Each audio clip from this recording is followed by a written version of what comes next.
Okay, we're back. This is the second part of my Maria playthrough video. I had to split it in half just for technical reasons. So we're picking up the action right after the winter phase at the start of turn 4.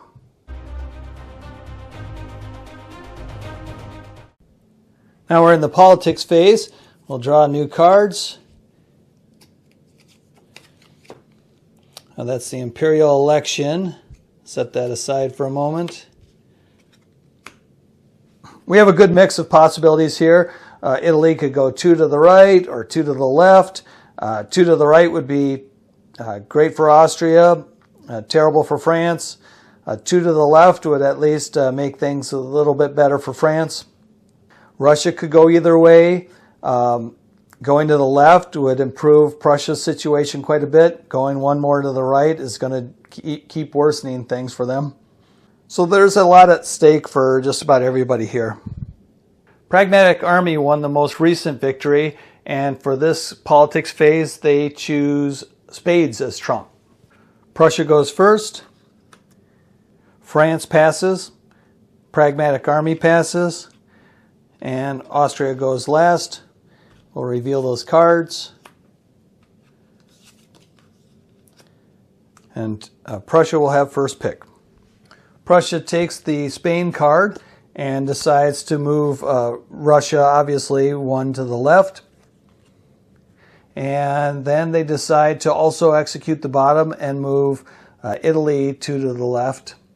But Austria is going to take the other card and execute it. So these two will offset each other. This won't move at all. And then at the end of this round, they're going to be resolving an election. And we'll remove the -1 marker from Prussia's stack of cards since they'll be getting a full draw on their turn. I'm a little bit surprised at how Prussia and Austria handled this turn. France obviously didn't have a card even to play, so that part made sense.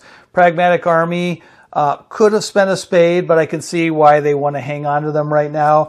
And they didn't have much at stake here. The only card they could have executed was one to help Austria anyway. And in some circumstances, they'd want to do that against France, but France is in trouble on their own anyway. But I am a little surprised that the fight over this card ended up just being a 6 of spades versus a 3 of spades. The difference between Prussia having 1 card each turn that they draw or 3 cards is huge. So I'm actually surprised that Prussia, both Prussia and Austria had reserve cards. I think if I was Prussia, I would have been too nervous to just rely on that 6. I probably would have played the reserve card. And on the other hand, as Austria, I would have wanted to play the reserve card to try to keep Prussia in that hole. Reserve cards are awesome. I hate to give them up too readily, but having Prussia draw 2 fewer cards per round, this could continue into future rounds. That seems a bit much to pass up. And a reserve card would have guaranteed Austria the win, since they win ties over Prussia. Now Austria will place hussars. They'll move this one here, and they'll take one from off the map and place it here. That looks like a good move to me. That'll cause 2 generals to trace through hussars to their supply train. Now the France player's up. France and Bavaria have drawn their new cards. Check and supply on the Flanders side. 2 French generals are in home territory, so that's fine. These 2 are within 2 of their supply trains, so they're in good shape. Over on the Bohemia side, there aren't any French generals left. This Bavarian general doesn't even have a supply train, and he's not allowed to trace to the French supply train. So he's going to flip over, and that general will lose 1 troop. Now France will do their moves. On the Bohemia side, they'll move the supply train 1, 2, and the Bavarian general 1, 2, 3.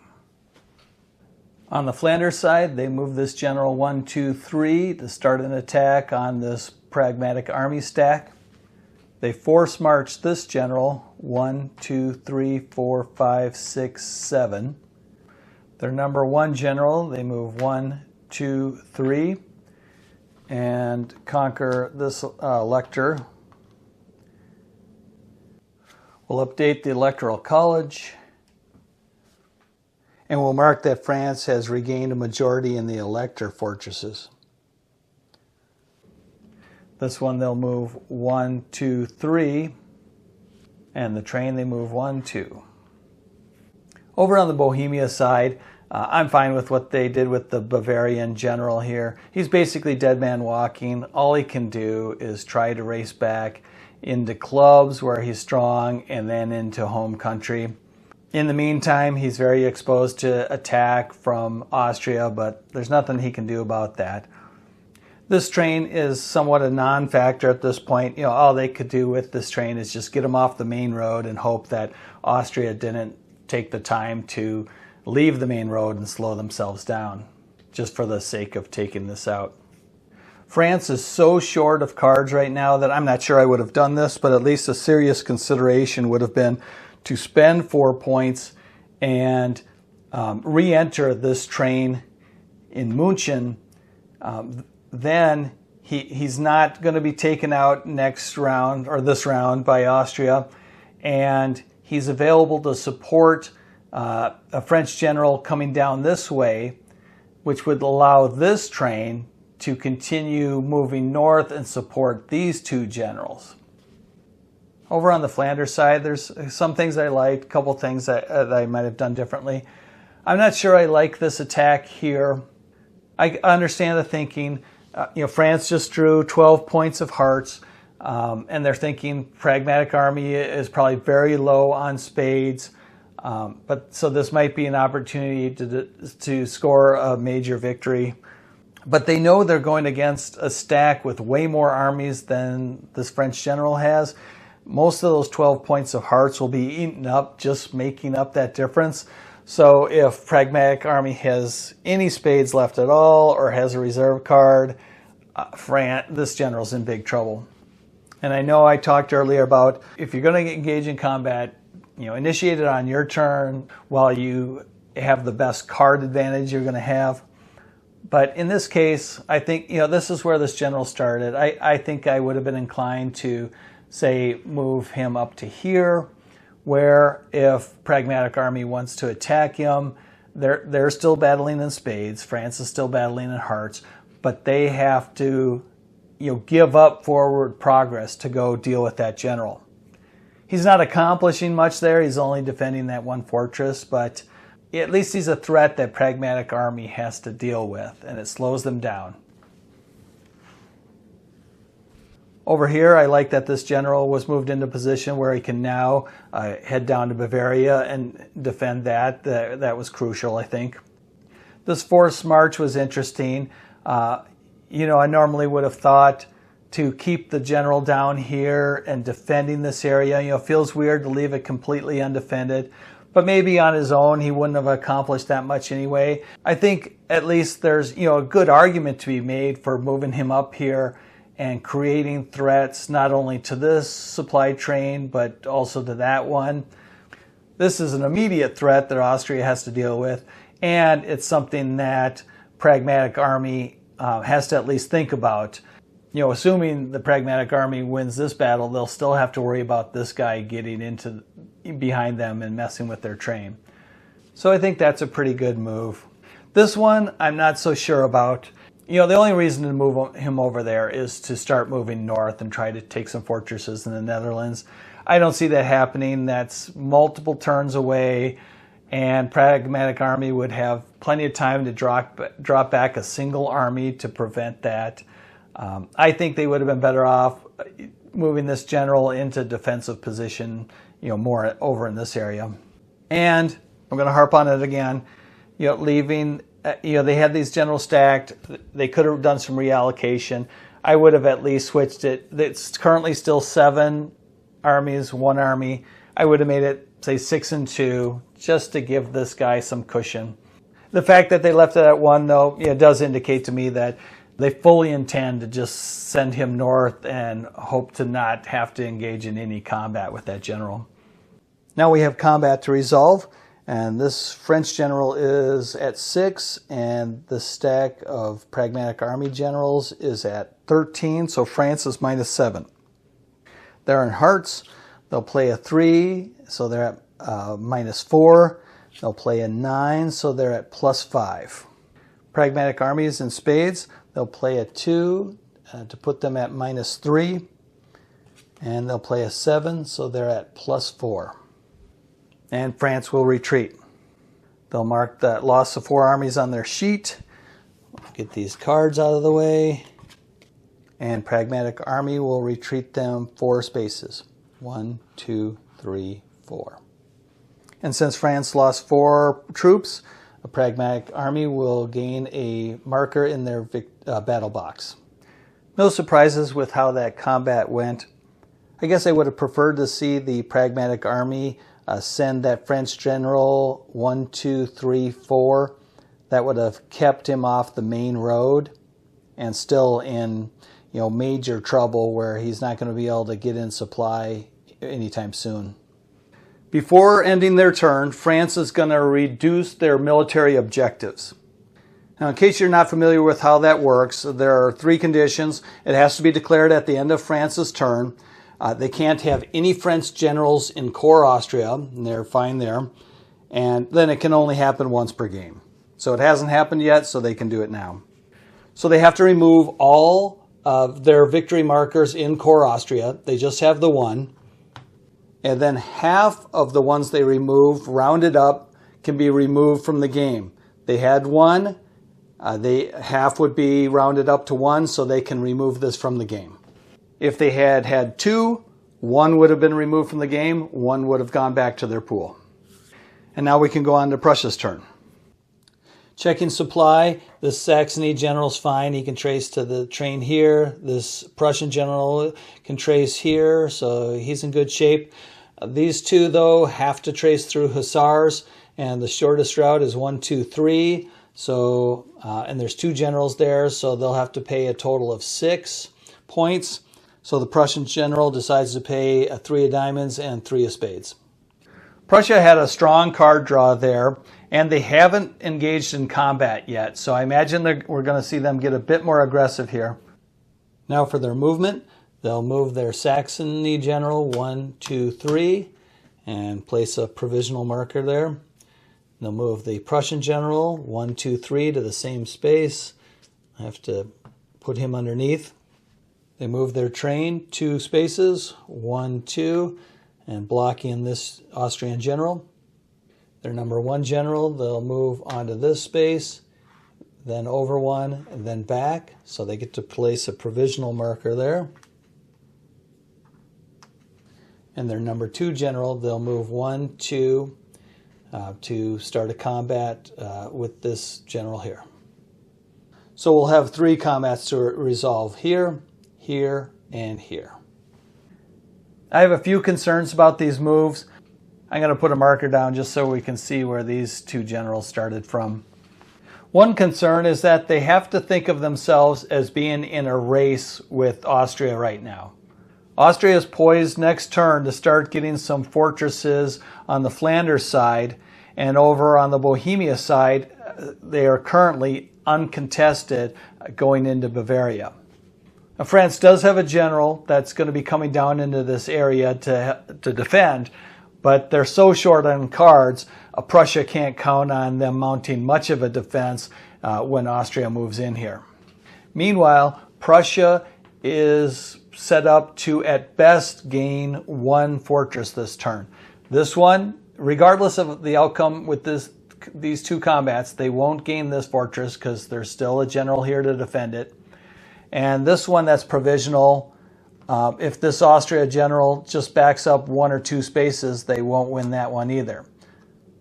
So there's a good chance they'll come away this turn without gaining any, and Austria, well, maybe will gain 1 this turn, but next turn might gain multiple fortresses. I'm not saying that time is so short they need to be taking wild risks, but I do think they need to be a little bit more aggressive and not just starting fights, but in taking fortresses. I also would have liked to see them engage Austria in diamonds. They don't know a ton about Austria's hand at this point, but they do know that Austria has spent a lot of points in diamonds. Prussia, on the other hand, knows that they themselves are in pretty good shape in diamonds. And this general, the number 3, he has just 4 troops. He's not really contributing a whole lot to this attack here. He can't play cards, and so all he's doing is contributing 4 points at the very start of the combat. I would have preferred, I'm making a mess of things here. I would have preferred to see him move down here, get the place of provisional marker, and attack this general. It would make it possible to capture not only this fortress, but also this fortress this turn. And let's say he does manage to force this general back. Not only might it result in the capture of these 2, but it's going to leave this interior area more exposed. So those generals to the south for Austria are going to be less able to just go rushing into Bavaria. My biggest concern, though, is with how they've exposed their supply train. Now you might say, well, there's not much risk. They've trapped this guy, and they get to attack with Saxony cards and Prussia cards. But for that general to remain trapped, the first attack has to be the one that defeats that Austrian general. Let's say Prussia starts the attack with this stack here. So they'll play Saxony cards, and let's say they don't have enough hearts to defeat that general. They'll have to take a retreat. Let's say they retreat 1. Then this general attacks. All Austria has to do is play a reserve card or whatever card makes the math work to retreat 1. They get retreated 1. Combat's done between these 2. On Austria's turn, boom, the supply train's gone. So now that I've thought about some more, probably my favorite option would have been just to leave that supply train where it was, still relatively close to these generals, so he can still keep them in supply and maybe, not pay much of a hussar penalty, and move this general into this space. This ensures that no matter what, on Austria's turn, they are not going to be able to reach this supply train with this general. All right, let's see how the combat goes. Prussia decides to do the attack with the Saxony general first. And the Saxony general is a 5, Prussian general 4, so they're at 9. And the Austrian general is a 1, so Austria is -8. And Austria decides to retreat. All right, so all that discussion maybe for nothing. So they'll lose 1 troop, and they'll remove that general from the map. Prussia gets to place a victory marker in their battle box, and Austria has 1 returned to their pool. And we'll move our little marker to indicate that Prussia has won the most recent victory. All right, now they'll resolve this combat, and this is a number 1 versus a number 1, and they are both at 8. So Prussia has initiative at 0. They're both in clubs. Prussia plays a 9 of clubs to go up +9, and Austria plays an 8 of clubs to go -1, and they will retreat. So they'll mark that on their sheet.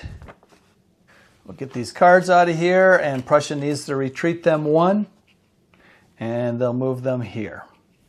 Combat's done now, and both of these fortresses are still defended, so we'll get rid of these provisional markers. And that ends Prussia's turn, except they could offer peace to Austria, but they will pass on that. I was really shocked that Austria did not stay and fight in hearts there. France has been absolutely decimated, so Austria has to think of this as being a game between them and the Prussia player. If they had just survived that first battle with Saxony, that supply train was dead. And if that supply train is dead, I think Austria wins the game. And of course, Austria would have to have reason to believe this was a winnable battle, but they absolutely should have thought it was winnable. They had 40 points of hearts and a reserve card. Saxony had 7 cards total. There was almost no chance they could compete in hearts with Austria. I think this is probably the most consequential decision in the game and will probably lead to a Prussian victory, but we'll see how it plays out. Austria and Pragmatic Army have drawn their cards. Checking supply, everything looks good. All their generals are in supply. Pragmatic Army moved first, so they moved this general 1, 2, 3, and it was undefended, so they placed a marker. Before splitting up this stack, this had been a 5 and 8 allocation. They just flipped that, so the number 1 general now has 8 and the bottom one has 5. The top general went 1, 2, 3, and the number 3 general went 1, 2, 3. Again, that was undefended, so they placed a marker there. And their supply train, they moved 1, 2. This all looked fine to me. The ideal would have been to have this general, when this stack was split and this one went around this way, to have this one come down through here and capture that fortress. But it was the right decision, I think, for the Pragmatic Army player to give up conquering this for now, because they are still weak in spades, and there was no need to keep this general sitting back here in spades and somewhat vulnerable. Pragmatic Army is super strong in clubs. Getting him up here puts him in a power position that there's no way for France to mess with him now. And they still have these 2 generals down here ready to continue conquering down into France. If I'd done anything differently, it probably would have been with this general instead. He could have come down and conquered this, say 1, 2, 3, been back on the main road, ready to conquer this next turn, and not really set back very far, only 2 spaces farther back. And by conquering this fortress first, it takes away an easy pickup from Austria. Now let's look at Austria's moves. They moved Ehrenberg 1, 2, 3. This fortress was undefended, so they mark that. And their supply train, they move 1, 2. On the Bohemia side, they force marched this general 1, 2, 3, 4, 5, 6, 7, and move this train 1, 2, 3. They move their number 3 general 1, 2, 3, 4, and their supply train 1, 2. They'll force march this general 1, 2, 3, 4, 5, 6, 7, 8. Oops. Move this one 1, 2, 3 to stack with that number 2 general, and that finishes their movement. I don't have an issue with anything we saw from Austria on the Flanders side of the map. A couple things that I think are interesting, one that works in favor of Austria, one that works against them. Now their supply train here is obviously in jeopardy, but one interesting aspect of its positioning here is this French general cannot force march back into defensive position down here because this train is adjacent to the main road. So the farthest this general could get is 1, 2, 3, 4 to right here. That would defend the space that Ehrenberg's currently on, but not like this one here that he would also be able to take next turn. France has a general over here that could force march into this area, 1, 2, 3, 4, 5, 6, 7, 8. But that would work in Austria's favor in a different way. That would mean this general isn't coming down to defend this area, although this one's in pretty good position to do it as well. One thing I am worried about for Austria, and there's not much they can do about it at this point because it's hard to protect this train because they were right there, surrounded by French generals. But let's say this supply train is wiped out. You can say, well, they've still got this Pragmatic Army supply train they can rely on, and they will be within 6 of that. But it might be hard for them to advance any farther because now if they lose their train, they're at the mercy of the Pragmatic Army's train, who isn't necessarily going to keep moving it in a way that's convenient for Ehrenberg. Austria has to look at the current situation in the game as being them in a race with Pragmatic Army and Prussia to see who can run out of victory markers the fastest. And right now, Pragmatic Army is in the lead and probably has the easiest path to victory. So one thing I think might have been interesting is if Ehrenberg, instead of coming down this way, had gone up this way. That puts him in position to take a fortress next turn. He wouldn't have claimed this one, but probably in position to take this next turn. And it means that Ehrenberg, instead of Pragmatic Army, will take this fortress, which is probably going to be the easiest of the French fortresses for a Pragmatic Army to pick up next turn. Also, they even could have possibly used a delaying tactic next round to prevent this Pragmatic Army general from advancing much further, at least advancing south. He could veer off this way. Remember that if there's a dispute about like who needs to get out of each other's way between Pragmatic Army and Austria, you resolve it by taking turns, moving one piece at a time, Pragmatic Army, then Austria, Pragmatic Army, then Austria. So, and Austria has enough pieces on the map that they could always choose to move Ehrenberg after Pragmatic Army is done.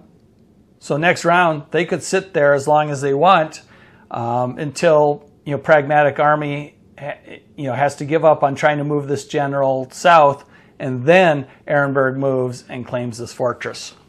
I don't think this would be an earth-shattering move on Austria's part, but it is kind of an interesting mental exercise. Over on this side, I don't know that I love the move of this general from here over to here. I mentioned a moment ago that Austria has to think of themselves as being in a race with Pragmatic Army and Prussia. And part of that race then would be not only racing to fulfill their own objectives, but slowing down Prussia from achieving theirs. And I think this general would have been better served to defend the fortresses in this area. If he was able to get farther along, I think I might have been in favor of it.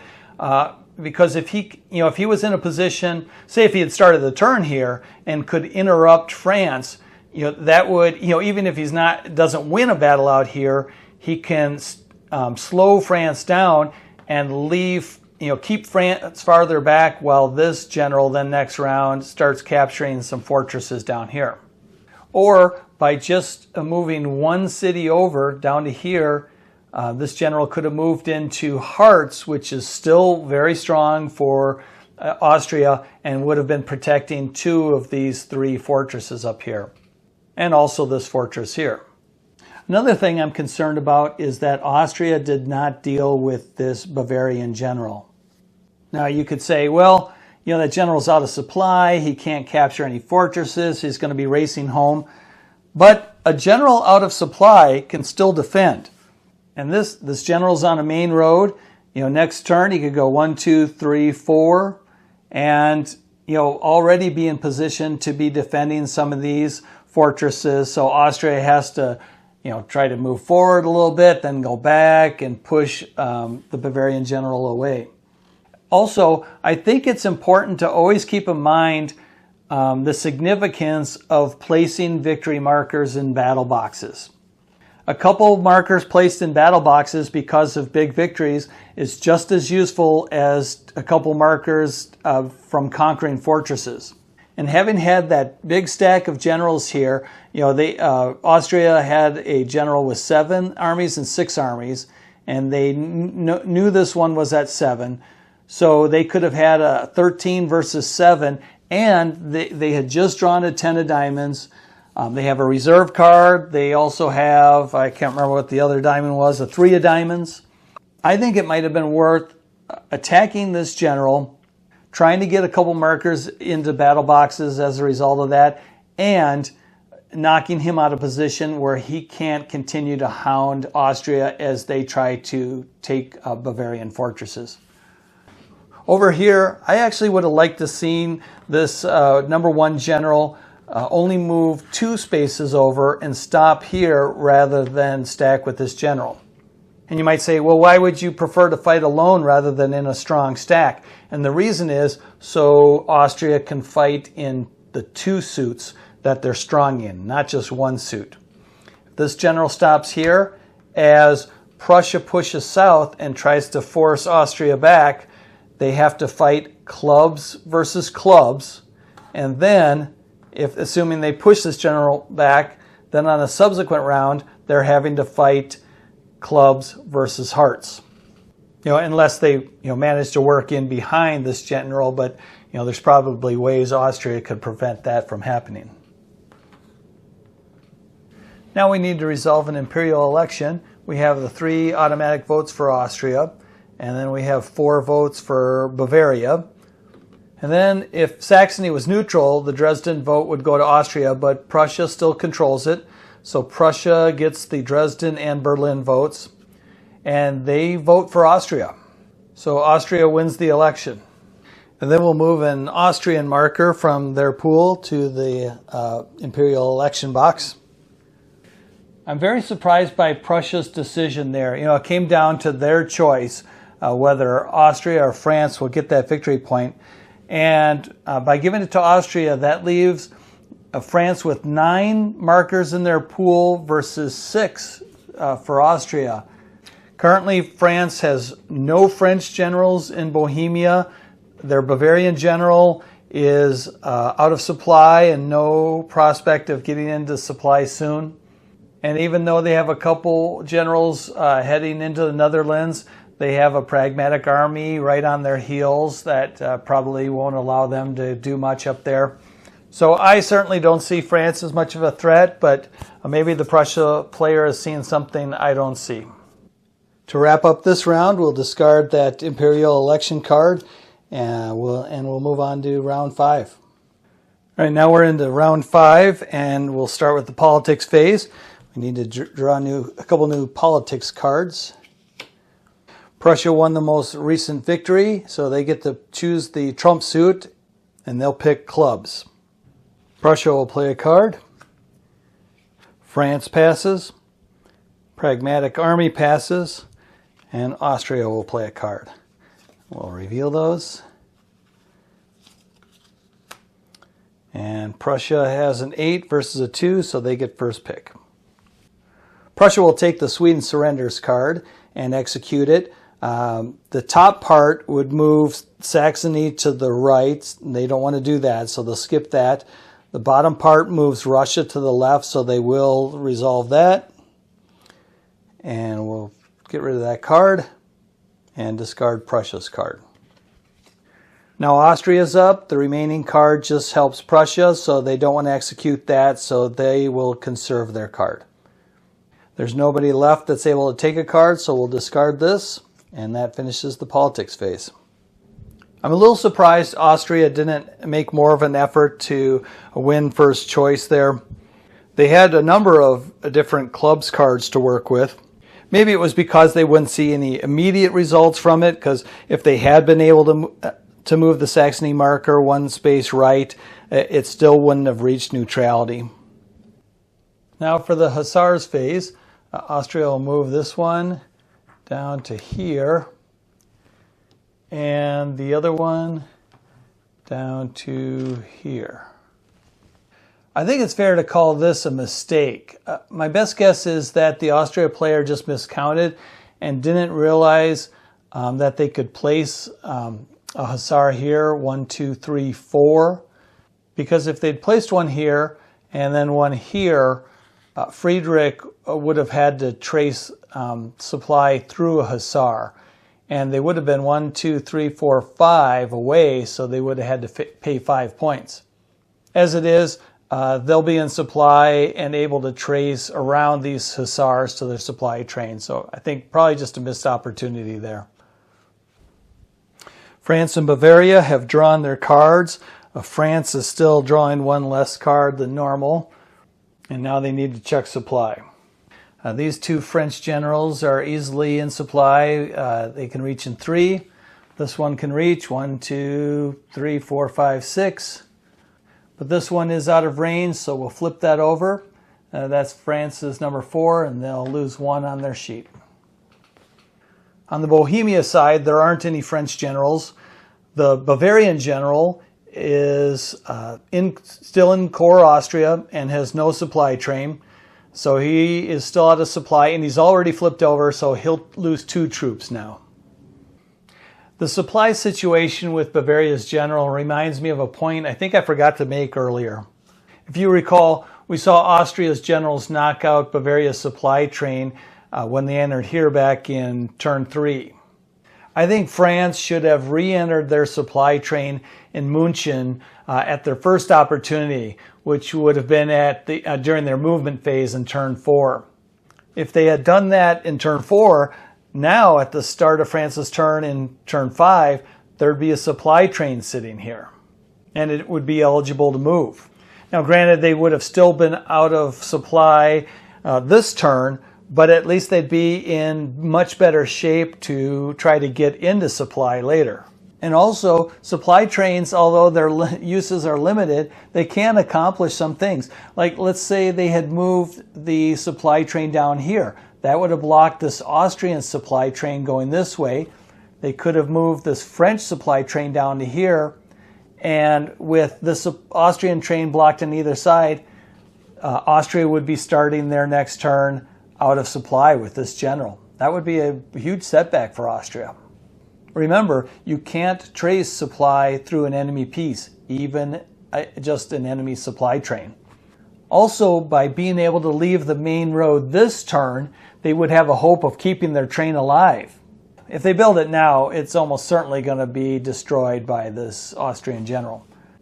Now France can move. Since we're already on the Bohemia side, we'll start with that. The Bavarian general will move 1, 2, 3, 4. And he's coming up just 1 space short of his home territory. And the French supply train moves 1, 2. This general will do a forced march. 1, 2, 3, 4, 5, 6, 7.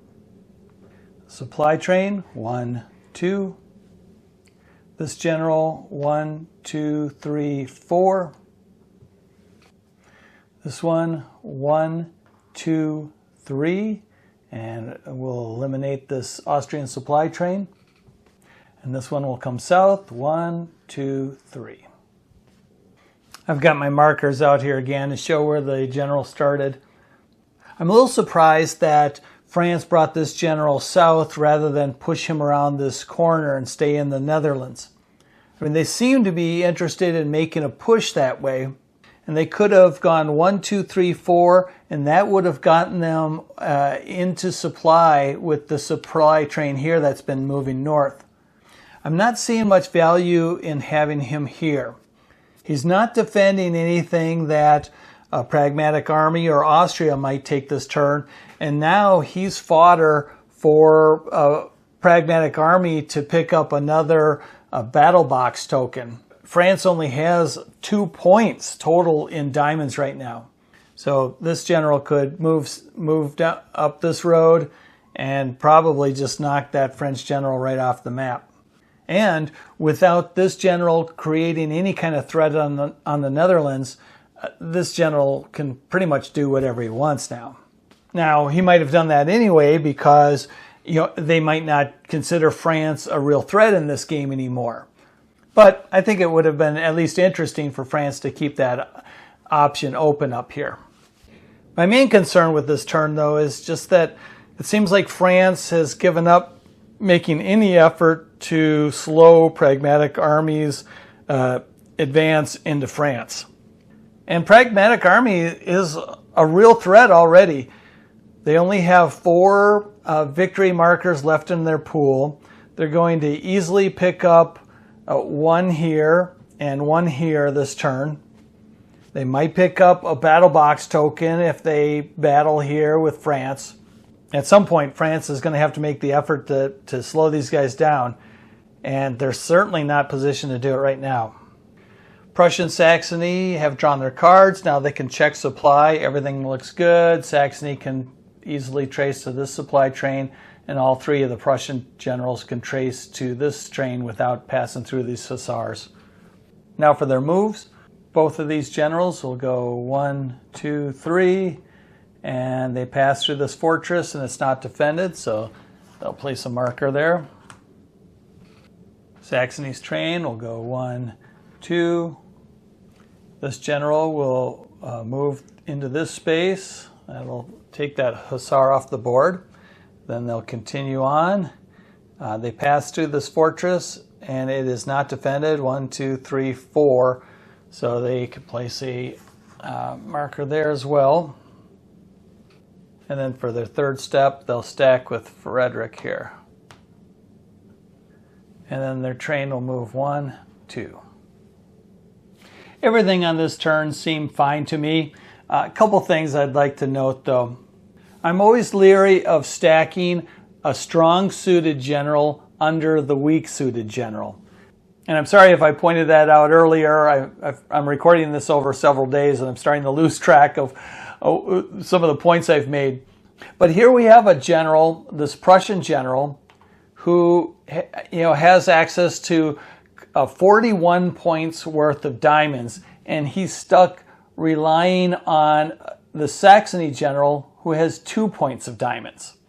You have to be really careful with that. And we have a big stack here that is within striking distance of that Prussian stack. But I don't really mind it in this case because Saxony has a reserve card. That makes all the difference. Without that card, I'd say this is an unreasonable risk. With it, though, nothing too terrible could happen to these generals in the unlikely event that Austria charges north and challenges them. And seeing how strong Prussia in particular is in diamonds, I'd like to see them find a use for that. Not just by spreading out these two generals, but also maybe trying to find a way to push down into this region.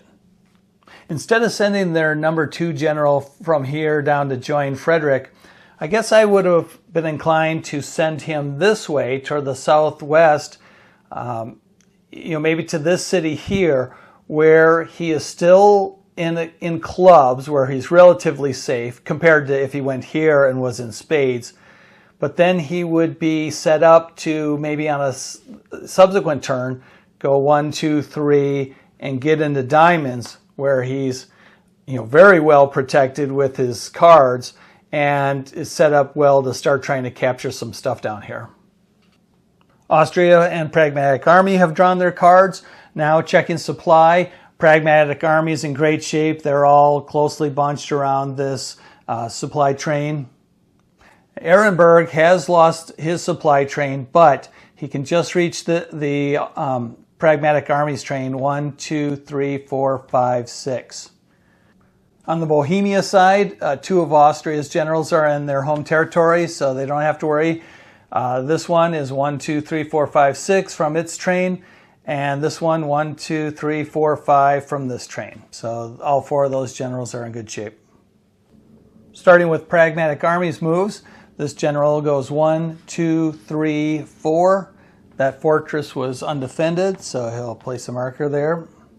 This general moves 1, 2, 3, 4. That one's undefended as well, so that gets a marker. This general will move 1, 2, 3, and the train will move 1, 2. This seemed pretty good to me. This general, obviously the Pragmatic Army player would have liked to have continued passing through this fortress to be ready to take a fortress down here next turn, but they had the supply issue. There's a lot of cities packed in here, and if he had finished the turn here, he would have been 7 away from his train. It does feel to me, though, that this general is in a bit of a no man's land. Okay, it's good that he got this fortress, that's fine. But now it doesn't look like there's going to be really any way for him to contribute down here. Ehrenberg isn't going to be able to push too far south yet because they're reliant on this train, but they're still going to be able to reach this fortress before Pragmatic Army does. I expect they'll probably go 1, 2, 3, capture that fortress there, and then be sitting on the main road ready to strike farther south. And that's going to leave this general with really nothing to do. I think I would have liked to see this general move 1, 2, 3, 4, backing up to this space here. Oops. That would have left him in position next turn to try to take that fortress, and then given this general the option of staying up in the clubs area and on the main road. You know, Pragmatic Army doesn't want to venture into diamonds. I know I mentioned earlier that France needs to worry about that, but that's from the French perspective where they don't know how weak Pragmatic Army is in diamonds.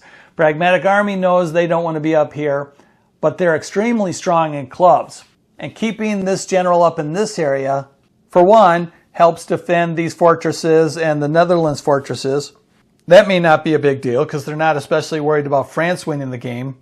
But France, if they're going to make an attempt to actually win this game, they're going to have to start driving in either into this area or the Netherlands or both to try to pick up some fortresses. If they do that, there's probably going to be some combat, and if the Pragmatic Army's in clubs, they got a good chance of defeating France and picking up another battle box point. They only have 2 markers left in their pool. If they can get this one and knock a French general off the map, that's the game. Now for Austria, as I expected, they went 1, 2, 3. That fortress is undefended, so it gets a marker. On this side, this general moves 1, 2, 3, 4.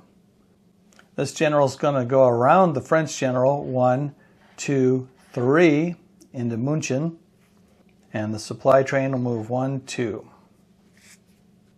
This is pretty much just a technicality, but they did leave this space, so they'll place a provisional marker here. Over here, these 2 generals are going to make an attack 1, 2, 3, and the supply train will move 1, 2. I'm going to have to talk about this turn at 2 different levels, the level of the individual generals and the level of the overall approach to the war. Moving the number 4 down here, I would normally consider unnecessarily risky, but I think it's reasonable at this point because Austria is in desperate catch-up mode. And the reason it's risky is because they are out of supply from the supply train. They can't reach it in 6. They're 7 away. So they have to rely on this supply train. The problem is they're not currently within 6 of this one either. They need to pass through this space to reach that. So they have to win this fight and retreat France this direction in order for this general to be in supply at the start of their next turn. So ideally, he would have maybe been held back a space or advance even 1 space further. On top of that, Austria is pretty weak in spades. So ideally, he would have been held back here where he's in supply. He's in a somewhat better suit for diamonds, at least different than spades. So, you know, they have generals in 2 different suits. But I don't have a big problem with him moving up here because this way he is better positioned to try to capture some fortresses next turn. This move here was kind of clever. I think most people would instinctively just go 1 and attack, or maybe 1, 2, 3 and attack, so they can place a provisional marker, but attacking from this side. But the good thing about going around like this is this way, assuming they win the battle, they're able to push the French general this way and have the French and Bavarian generals bunched up rather than split up where it's really hard to deal with both of them. Now, of course, one potential problem with this, though, is by pushing France this way, they're pushing France toward Austrian fortresses that aren't currently defended. If France was still competitive in this game, that would be an issue, but that's not Austria's concern right now. Their concern is that they're in a race with Pragmatic Army and Prussia. This move here, where they moved from here to 1, 2, 3 with both generals, feels a little reckless to me. Austria is reasonably strong in clubs, and they have plenty of reserve cards, so they can avoid painful losses. And by launching the attack here rather than say here, it does limit Prussia's retreat options. Prussia's not going to retreat them toward their own supply train, and so they'd have to send them this way. If they go, say, this way with them, they're headed toward Harz, where Austria's strong, and they would be fine with being moved on this way. If they are moved this way, it moves them into defensive position for these fortresses. So in some respects, this attack is fine. But notice what happens even if they win, or if they lose and are retreated just one space. Either of these spaces, there's just 3 outlets. So if they're sitting here or here at the start of Prussia's turn, they can be surrounded and maybe wiped completely off the map. And they could be surrounded by more than one faction. So they could be facing Prussian and Saxon cards. Now, we happen to know that Prussia is pretty weak in clubs. The power in clubs right now in this game is Pragmatic Army. But Austria doesn't know that. So, based on the information Austria has, this seemed like a good way to get their 2 big generals knocked off the map. Not this turn, but next turn. And you might say, well, you were just talking about how it's worth taking some risks. They're playing from behind. But this is a risk that doesn't necessarily have a great upside. If they win this battle, okay, they push these generals back a bit, but it's not really creating an opportunity for them to take out the supply train or to push north into Silesia and start capturing fortresses up there. That's a long project. I think over here now they need to be defending, not taking aggressive action. I mentioned a little bit ago that I was going to talk separately about the individual moves versus the overall approach to the war. And here's why. None of those individual moves seem too bad to me, but overall, they're coming close to conceding the game to Prussia. Here's the situation. Prussia has 3 victory markers left. They have 2 generals here. So on their next turn, they can go 1, 2, 3, 4, conquer these 2 fortresses because they're not defended, move a general through here, conquer that one because it's undefended, end of game. As things stand, Prussia won't even have to engage in combat to win the game. For that reason, I would have much rather seen this general move into defensive position against Prussia. If that general from here had instead force marched up to here, this supply train didn't have to be moved here. So he could have gotten into position here, which is in Harz, where Austria is very strong, and it would have been within 3 of this fortress and this fortress. And even this fortress, although this one isn't under immediate threat. I think there's 2 possible explanations for why Austria didn't move that general up here. One is they simply didn't realize that Prussia was set to win their next turn. Or there is a possibility with the next politics phase of re-entering one of their generals. We don't have a winter phase coming up, but there is a politics card that could allow Austria to place a general into Prague. And it'll be interesting to see if Austria realizes that and if they're able to pull it off.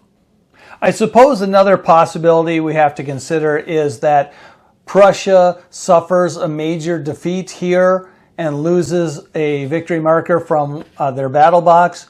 But, they have a reserve card. I just can't imagine them accepting a major defeat here.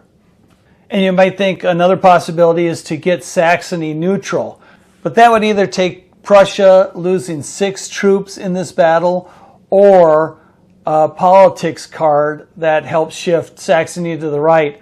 But we're not going to see another one of those cards until 1743, so at least a couple turns from now. Well, let's go ahead and see how this combat worked itself out.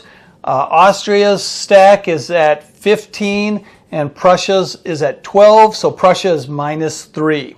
So they have the initiative. Both sides are in clubs. Prussia will play a 10 of clubs. That puts them up +7. Austria will play a 3 of clubs. That puts them at -4. And then an 8 of clubs. Now they're +4. Prussia plays a 7. Now they're +3. Austria plays a 6. They're +3. Prussia plays a 2. They're -1. And Prussia retreats. So they'll subtract 1 from their general. We'll get these cards out of the way. And Austria needs to retreat them 1. They'll send them here. We'll give Austria the most recent victory marker, and that finishes all the combat. I think this was well done by both sides. Austria kept kind of poking away, hoping for a major win there. They put themselves up +4, then up +3. Just turned out that Prussia had a 2 card, so they were able to retreat at -1 without even having to use a reserve card. We have one more battle to resolve here, Austria against France. Austria's general is a 5, France's is a 7, so Austria is -2, and they will play a 9, so they're +7. France plays a 7 back, so Austria is at 0. Austria plays a 3, they're at +3. France plays a 4, they're at +1. And Austria plays a reserve card as an 8, and they're +7. And France retreats. They'll lose all 7 of their troops. They'll mark that on their sheet, and that general comes off the map. Clear these cards. And that defeat was big enough that Austria gets to place 2 victory markers. So suddenly now they have 2 markers left in their pool, so they're definitely back in the hunt. Oh, and this fortress is still defended by the Bavarian general, so we'll return this to Austria's pool. So actually they have 3 markers left. France had a chance there to retreat at -3, but it's hard to judge anything now. They may very well be aware that Prussia wins on their next turn. That said, though, I do think France should have taken the retreat early. They had no good reason to think they could win this combat. And as I said earlier in the video, when you're attacked and aren't well positioned to win, take the retreat and see if you're in good position to counterattack when you've drawn some new cards. We're into turn 6 now, so we need to start out with the politics phase. We'll draw a couple new cards. Austria has the most recent victory marker, so they get to choose the trump suit, and they pick spades. Prussia passes.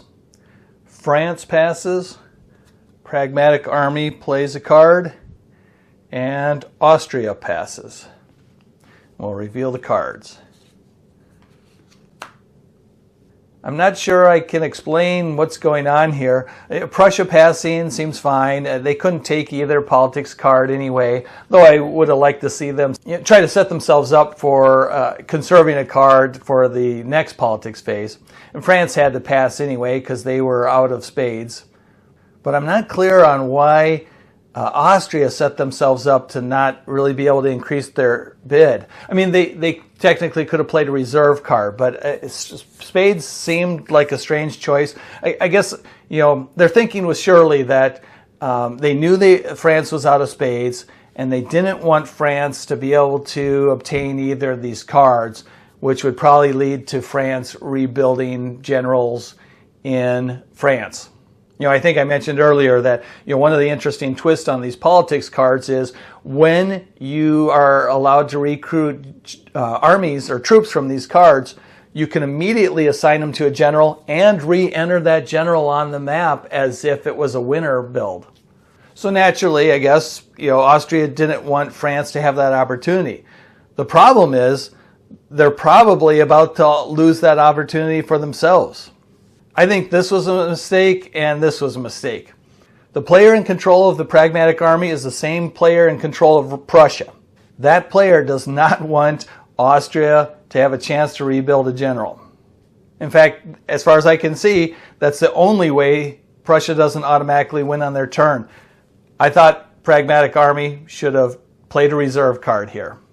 And same for Austria. Reserve card would have guaranteed them having the first choice, and they could have re-entered a general on the map. Well, let's see how this played out.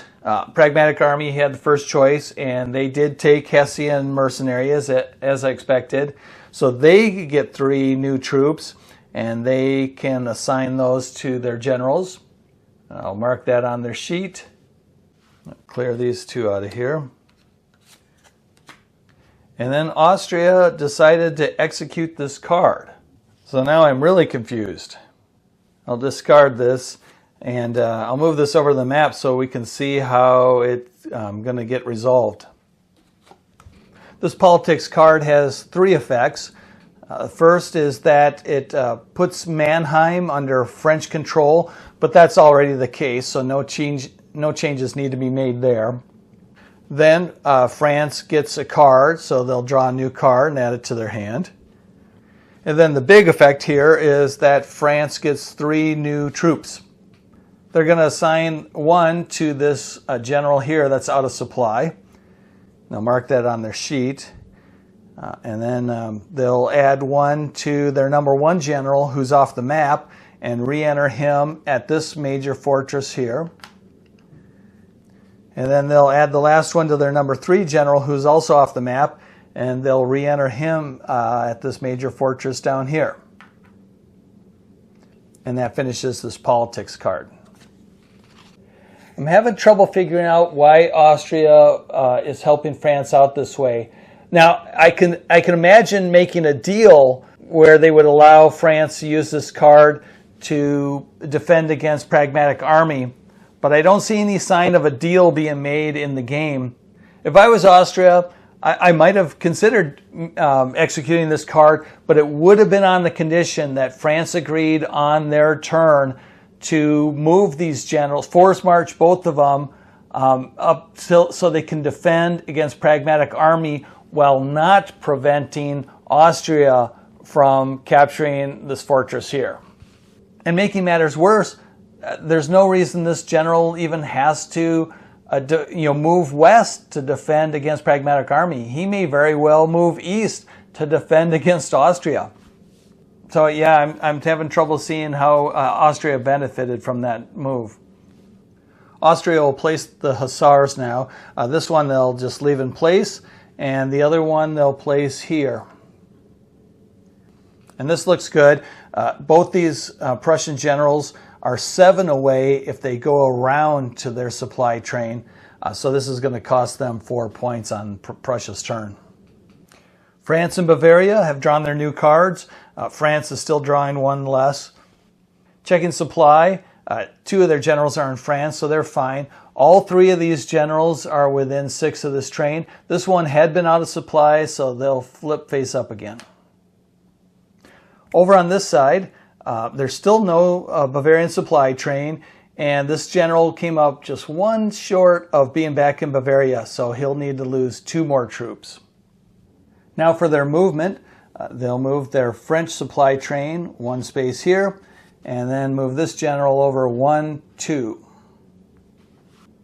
On the Flanders side, they'll move their supply train 1, 2. This general 1, 2, 3, 4. They just exited this fortress and it's undefended, so they'll flip that. And update the Electoral College. They'll move this general 1, 2, 3, 4. This one will do a force march 1, 2, 3, 4, 5. This one will go 1, 2. And that will start a combat. And this fortress was defended, so it gets a provisional marker. And this one will go 1, 2, 3. This move with the Bavarian general is fine. It sets him up in a defensive position in clubs, which is Bavaria's strong suit, and he can protect 2 fortresses from there. But I actually would have liked to seen him move here. You know, he started from this space and went only 2 spaces. From there, he could have gone 1, 2, 3, and remained in clubs and engaged with this Austrian general here. Bavaria is so strong in clubs, and they know that Austria is at least probably pretty weak in spades. So I think this would have been a great attack. With this supply train here, I'm not sure why he felt the need to hang back. He could have gone down to here, and that would have exposed this train to this Austrian general. But in the current situation, the best thing that could happen to France is to have Bavaria go way out of their way off the main road just to get a supply train that isn't doing anything. Better still, I would have re-entered this supply train on the Flanders map. France has no prospect of doing anything with this train anytime soon, and being on the Flanders map, it might give them some more flexibility. Over on this side, the move with this general is fine. They did manage to capture the fortress here, although that's pretty meaningless at this point. It's just an elector, and France already had a majority of the elector fortresses. I guess I would have been inclined to not bother with that and force march 1 space farther. That would set them up next turn to capture this fortress and this fortress. But the one good thing about it is if Pragmatic Army draws this general back to here, that would be protecting both these fortresses. So by staying back here, at least they would be in position to capture this one on France's next turn. I'm not sure they're getting much value out of moving here.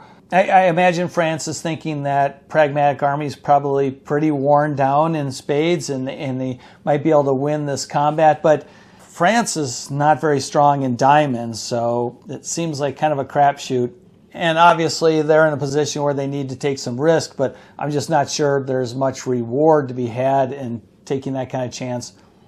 I would have rather seen them move from here 1, 2, 3, 4. That blocks this general from coming back toward the Netherlands very far and being able to protect these two. So if the game does continue into another turn, that puts France in better position to take these fortresses up here and continue deeper into the Netherlands. This general seems reasonable to me. France did draw some spades this turn, so they're in reasonable shape to defend this fortress from a spades position here. The positioning of these generals is interesting. In general, you do need to be very careful about putting 2 of your generals next to each other, because if one of them's attacked, you're just blocking one of their retreat routes. But there's no possibility of either of these 2 generals being blocked from behind by Austria or Pragmatic Army. So this actually makes for a very annoying position for both of them. Let's say Austria comes down here and wants to try to take this fortress. They'll go 1, 2, 3, attack this general, and even if they defeat this general and retreat it, they've got this other general here that's 3 away, still protecting this fortress, and Austria wasn't able to do anything about it. I'm not too enthusiastic about how much France has exposed themselves to combat with the Pragmatic Army. All the French generals are at either 1 or 2 troops, so a loss to Pragmatic Army in most cases is going to be a point for Pragmatic Army because they still have an unfilled battle box. If France loses the combat here, then they lose that general. Pragmatic Army gets to place a VP from their pool, and they have just 1 left. Then all they have to do is move off of here and push back any remaining French generals defending there, and they've won the game. If instead France had kept their generals back enough that Pragmatic Army couldn't even attack them on their turn, then Pragmatic Army could not win the game this turn because they're too far away from remaining fortresses to capture 2 this turn. They could capture this one, but they can only reach this one. They couldn't conquer it the same turn. Well, let's see how this combat worked itself out. This is the Pragmatic Army number 1. They were at 8 troops, and this French general is at 1, so France is -7. France plays a 6 of diamonds, so they're -1. And then they play a 2 of diamonds, and they're at +1. Pragmatic Army plays a 5 of spades. That puts them at +4. And France retreats. All right, this general is going to have to be removed from the map. We'll remove that provisional marker. And Pragmatic Army gets to place another marker in their battle boxes. I'd forgotten how strong that Pragmatic Army general was, so that attack was really hopeless right from the get-go. Well, that wraps up France's turn, so we can go ahead and move on to Pragmatic Army and Saxony drawing their cards. Check and supply, the Saxony general's in good shape. All three Prussian generals can reach their supply train here, but these two do have to pass through hussars. And they're each 2 spaces away, so Prussia needs to pay 4 points. So they'll spend their 4 diamonds. Now for their movement, the Saxon general will move 1, 2, 3, 4. They'll eliminate that Austrian supply train. They pass through 2 undefended fortresses, so we'll mark those. There's 1 there, 1 there. Prussian general will move 1, 2, 3. That fortress is also undefended, so that'll get a marker. The Saxon supply train will move 1, 2. Prussian supply train, 1, 2. Both the Prussian generals will go 1, 2, 3, eliminating that hussar. That finishes Prussia's turn. They're out of markers in their pool, so Prussia wins an instant victory.